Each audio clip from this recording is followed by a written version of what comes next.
know, or before you can detect a lie, you have to know the truth. If you don't know the truth, you won't be able to see the lie. So you watch this.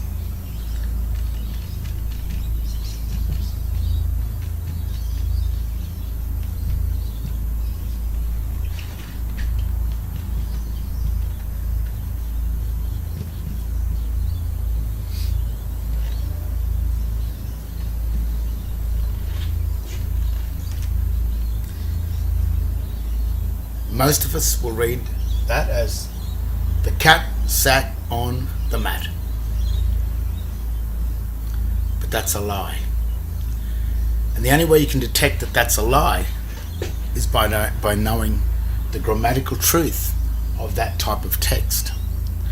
That's called a glossa, but in the Black's Law Dictionary, it's a corrupt gloss that corrupts the essence of the text, which is the meaning of the text. Now we would assume that that would read, the cat sat on the mat. But in actual fact, it doesn't read that at all. Because when this typeface is translated back to English, it reads this.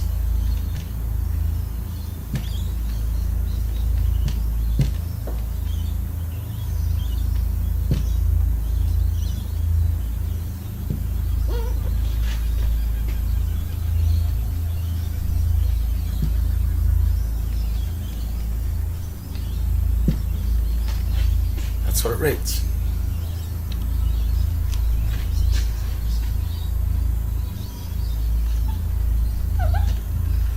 It's only when we know the truth of that text there that we can see the lie. Because the truth of that text doesn't read what you thought it did. In Article 11.147 of the Chicago Manual of Styles, it identifies this all uppercase text as American Sign Language, or ASL. And when you enter into a contract, you have to sign yourself into it, sign the document. That's a sign language. So when you enter into that document, that signed document, you have to sign your name, sign something. And the trick is, in 11.147 of the Chicago Manual of Styles, it shows you the truth of how to write sign language. It shows you the correct way to do it. So when you know the correct way to read sign, or how it is meant to be, so it can be strung along into a sentence, or so two or more signs can be put together into a sentence. The signs must be hyphenated.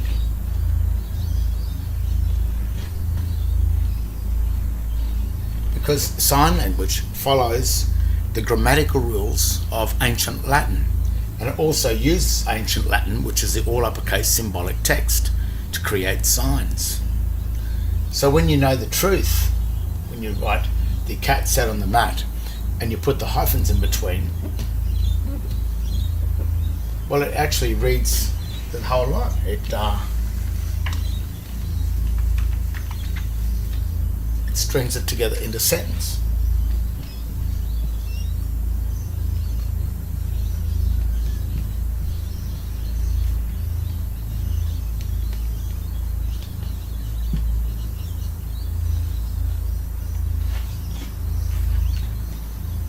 So when you know the truth, you can detect a lie.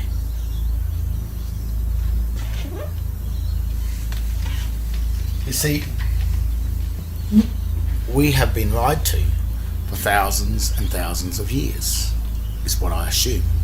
But especially in the last, since Accursius in 1230 AD, when they created the Corpus Juris, which is a quasi-trust law system. And what they did to do that is they created two names.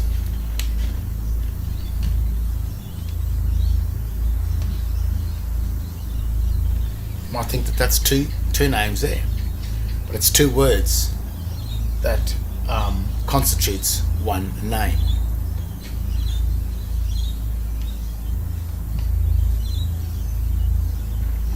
There's the other name. Sign language. So if you know the truth, you can detect the lie. So what happened in 1230 when they created the surname, which means cognomen? This is a nomen. This is a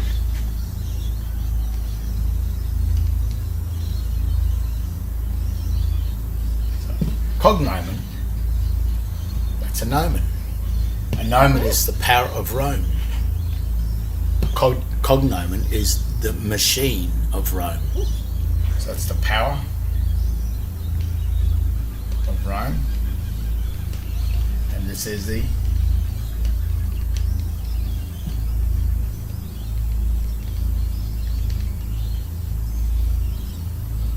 machine of Rome. And a machine is a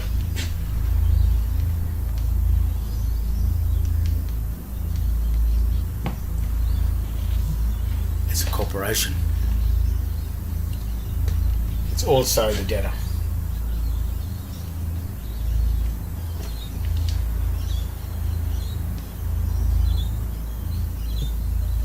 That's the creditor.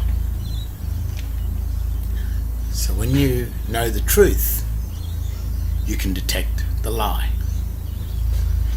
So now that you know that there's two names, and these two names were created in 1230 AD in the reign in the Hohenstaufen Empire of Rome, when the Hohenstaufen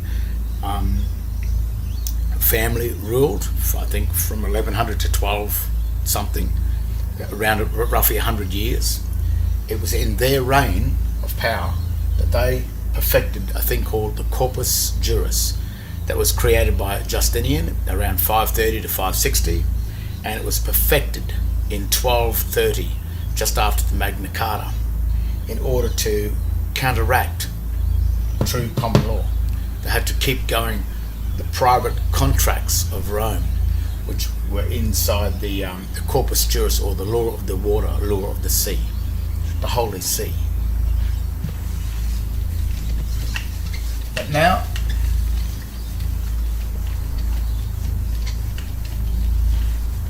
I'm going to show you the absolute lie in trust law. And this is a this is a crime. This is a true crime. This crime is sort of so simple but complex that we don't see it. We don't get it. And because we are born into this crime, birthed into it, born into it, we can't see the truth, because the lie appears to be the truth because we were born into the lie. Now, trust law, which is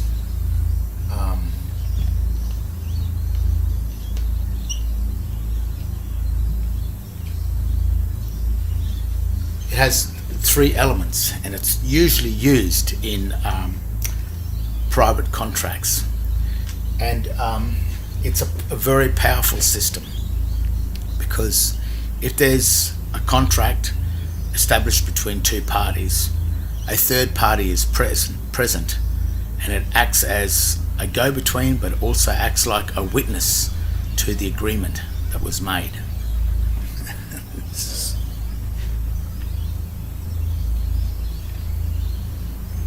Trust law has a creditor, a debtor,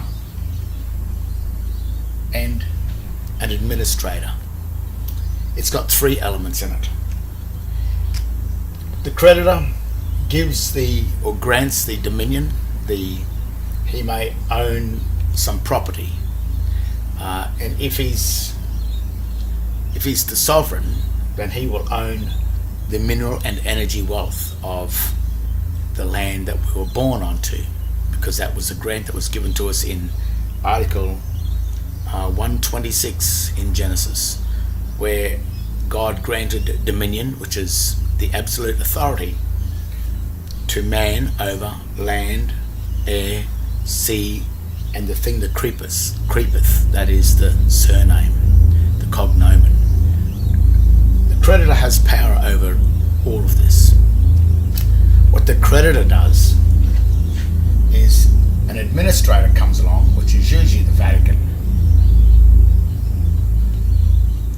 and offers to take the dominion from the creditor, from the man,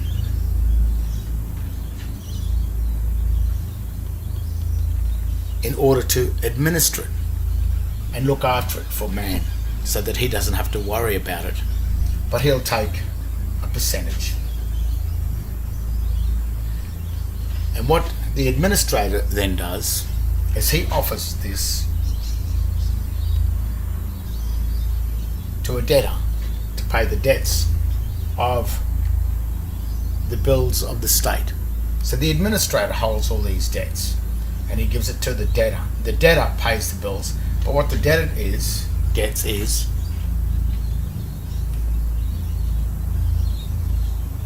trustee,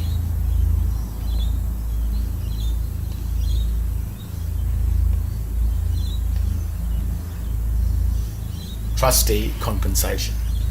So he gets compensation, the administrator gets a percent as an agent, because he's a go-between here, and as the debts are paid back, the debts are paid to the creditor. The creditor gets the profit.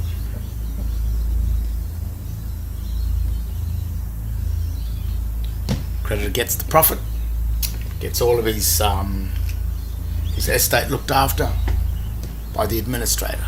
The administrator hands it to the debtor, and the administrator acts as the go-between.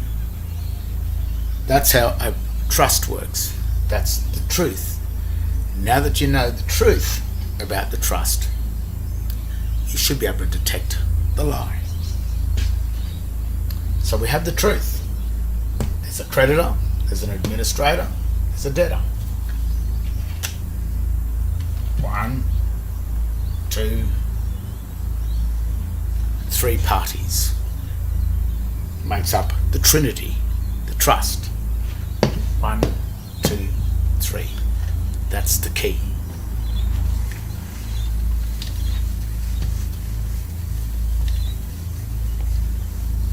But what the Corpus Juris did, and what Justinian and Accursius and the Vatican have done, and the judiciary, they've devised a quasi-trust. It looks much the same.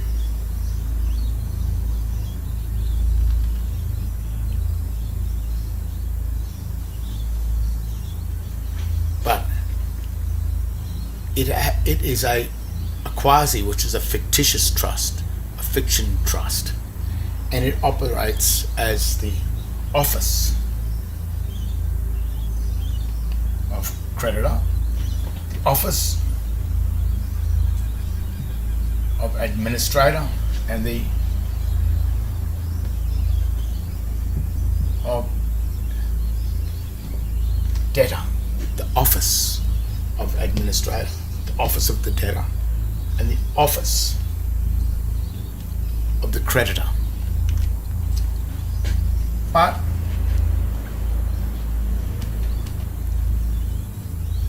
these offices have to be filled, and in reality there are only 2 parties. There is us and there is the administrator. But the difference between the creditor, the administrator, and the debtor, between us, you and I have only got a choice of being either the creditor or the debtor. We can also become the administrator too, But once the administrator, that's the judiciary, the judges, the magistrates, once the judiciary sign an oath or swear an oath to leave the debtor or creditor standing and become the administrator, that oath is a life oath. They are told how the system works on the condition that they never return back. And if a magistrate or a judge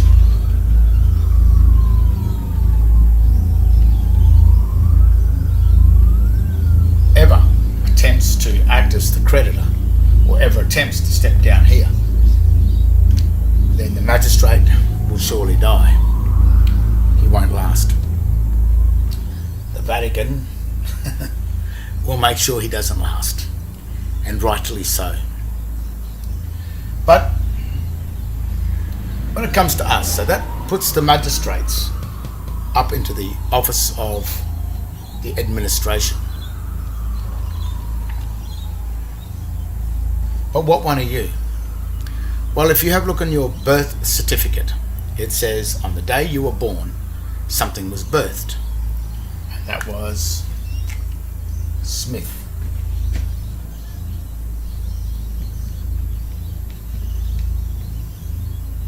They say it was your surname, but it was a birth for something.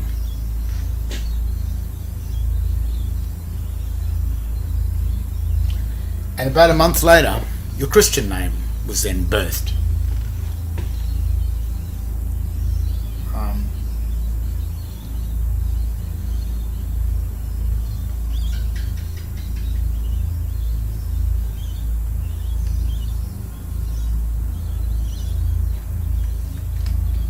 Born date?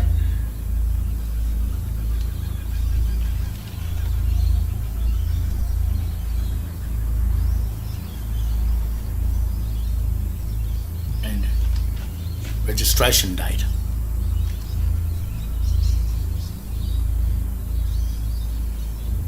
But you only have a choice out of those two birth certificates to hold. You can hold one or the other. This one is called the certificate of birth, which is the birthing of the Christian trust, which happens about 1 month after you were born, maybe even a bit closer, I don't know. But when I was born, it was about a month. The Smith Trust is the birth certificate. So that is the certificate of birth. This is the birth certificate. The Smith is the debtor. John Paul is the creditor. But you're born into the ship of the debtors, because while you're a debtor, the administrator will look after your trust to make sure that you don't destroy the equity of the credit. But on the age of 21, which is the age of majority for a man, I think it's 18 for a woman, but the age of 21, you have a big party and you get the key to life.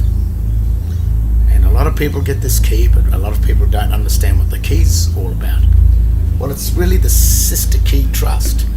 It's a key to access the creditor standing inside this quasi trust. But if you don't take that key and you don't work out what you're doing, and you maintain the name, your surname, Smith, then you are deemed to not be the creditor. You remain as the debtor after you turn 21. Which leaves this three-way trust, in our case, as only two parties. So a trust can't work if there's only two parties. It's just an agreement, but it's not trust law. But in this quasi-trust, the government sets up an officer of administrator, the office of creditor, and the office of debtor. And it knows that only one of these can be filled at one time. So what happens is that allows the trust to still work, because the office of administration, the administrator, the office of the creditor, and the office of the debtor still constitutes a three-party trust law setup. So the trust is fine, but it's only housed, there's only two people at home in each of these offices. This office remains empty. Now when this office remains empty, what that turns the magistrate, and this is the crime, because the magistrates and the judiciary and the Vatican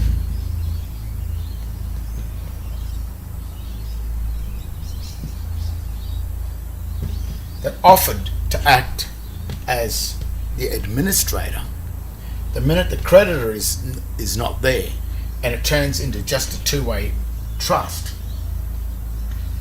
it turns the administrator into the creditor, because the creditor moves back up to tier one.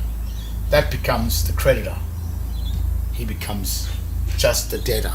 So the debtor now, as we've paid the dominion, which is the authority to the mineral and energy wealth. These are the mines here. It's where the oil, the coal, the energy that we supply, billions and billions of dollars, trillions of dollars worth of oil, gas, energy and mineral wealth is owned by us, the creditors. We offer that to the Vatican for the administration. They hand it to the debtor to be for the debts of the system to be paid for. So the debts are paid for back to here. And when the administrator goes to pay the debts to the creditor, the creditor's not there. And the Vatican then becomes the creditor.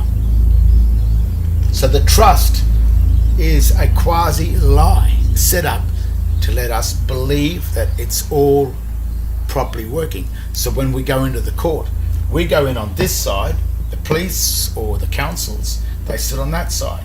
The magistrate sits up in the chair at the top, but by the time you walk out, what the magistrate has done is that all he does is he establishes, are you the creditor or are you the debtor? And after he gets your name and date of birth, he works out that you become the creditor, that you become the debtor. There is no creditor. So that means that everything that's been paid for, that you've paid your house loans, all your fines, your mortgages, everything that you've ever borrowed, your credit cards, everything has been paid back to the administrator, who turned himself into the creditor by deceiving you into becoming the debtor. Now what happens when you come back to being the creditor, if you find your way back to being the creditor? By working out your true name and your true date of birth, and by starting to hold this side over here, then you are no longer the debtor. The debtor, the office of debtor then becomes vacant, which changes the administrator of the creditor and their debtor. Once the debtor's gone up here, it changes the magistrates, the Vatican, into the debtor.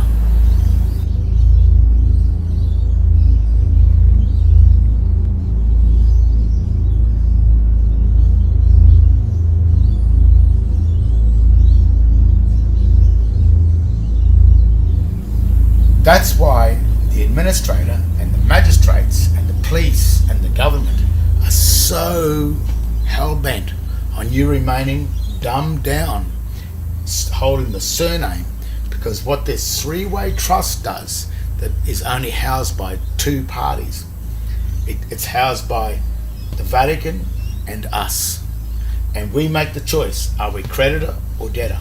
If we are debtor, the administrator becomes the creditor. But if we become the creditor, the administrator becomes the debtor. But find a debtor here, down here, to pay the debts. So that means that he only moves up into the debtor, and he must then settle all of the charges that have been clocked up by the debtors and by the magistrates in the Vatican. they clot the debts up, they must pay them. And that is why you have been tricked and deceived into spending all of your life as the debtor. And when you die and you get your name engraved onto a tomb, you will have the name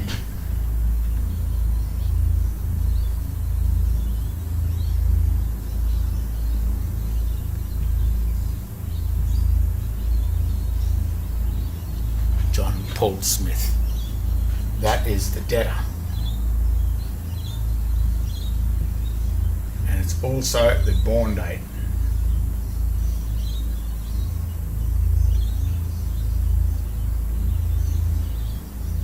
To identify that you are the creditor. And then what the administrator does up here, the magistrate,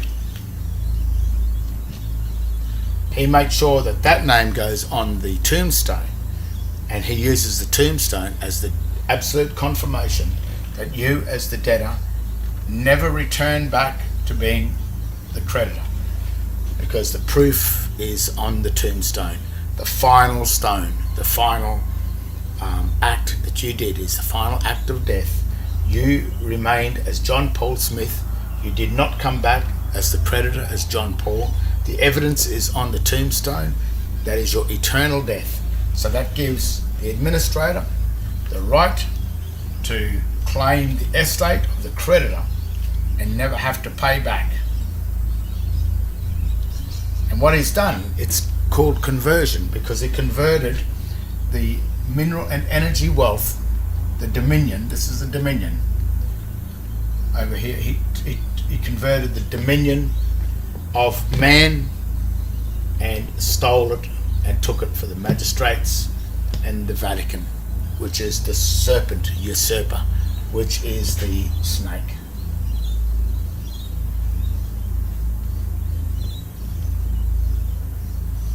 The snake in the garden. And Adam was tossed from the creditor into the debtor by eating the fruit of the tree of knowledge instead of the tree of life. This is the tree of life, and that is the tree of death. And the way they did it, they did a two parties in there, is by creating a three-way office of creditor, office of administrator, and office of debtor. Office of creditor, office of administrator, the office of debtor. And no matter what you do, all governments are an office. You will notice that they always speak to the officer. And the only way you can have jurisdiction with the government is that you must hold an office or a private name or a surname that renders you a part of this trust. These two names down here, this is a birth. Smith is the birthing place for the debtor, and John Paul is the birth of the creditor.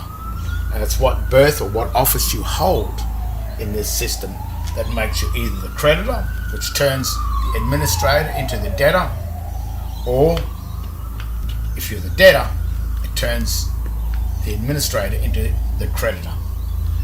So he will win, and that's why he needs you to remain as Mr. Smith, remain in the office of the debtor, in order that he can in order that he can convert himself from administrator, who gets just a percentage of the take, into the creditor and takes his percent plus everything down here, and he never ever has to return it to the creditor, because the creditor has died, he's gone, you couldn't find your way back home, so you lost your estate, and you lost it to the magistrates, to the Vatican, and to the snake in the garden. And that's what the Adam and Eve story is all about.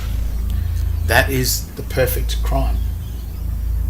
It's a crime of conversion, by converting the dominion that was granted to man in 126 over to Satan, the snake, the serpent, and the magistrates and the judges left the debtor and creditor and signed an oath with Satan, the snake. And once they're up there, they make sure that they administer all the wealth for this.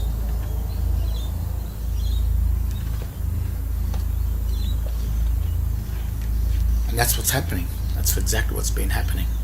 That's why the Vatican and the government, that's why the Vatican has so much amazing wealth.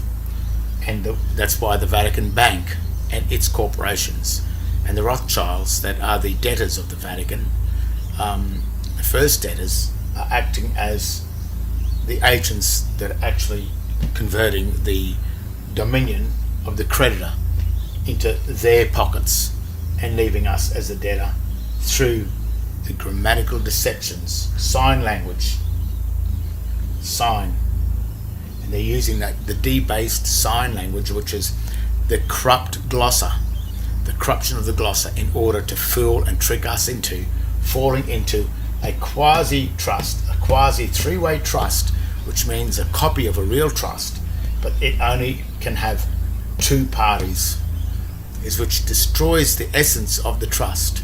It must have three parties, but it can't, because we can only be the creditor or the debtor. It's a choice.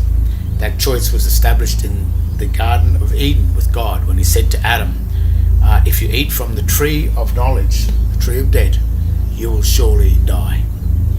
So there's no one or the other. There's no one and the other. It is just one or the other. That's the perfect crime. I think it's the only crime that's really we've been warned about in the Bible. We're warned about this crime here. God warned Adam not to fall for the tree of the debtor, or you will surely die. That's the perfect crime.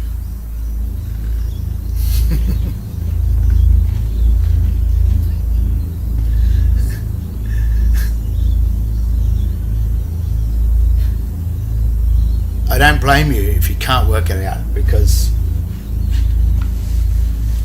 you were never meant to work it out. And I think that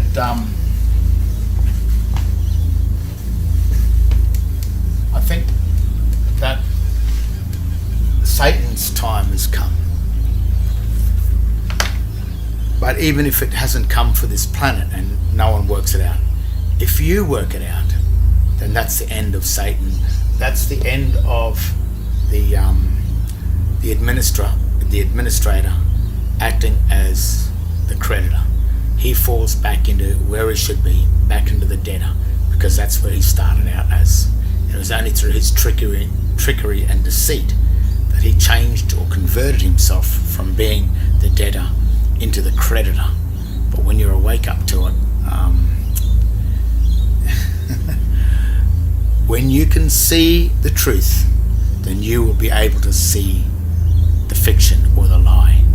It's when you know the truth, you will see the lie.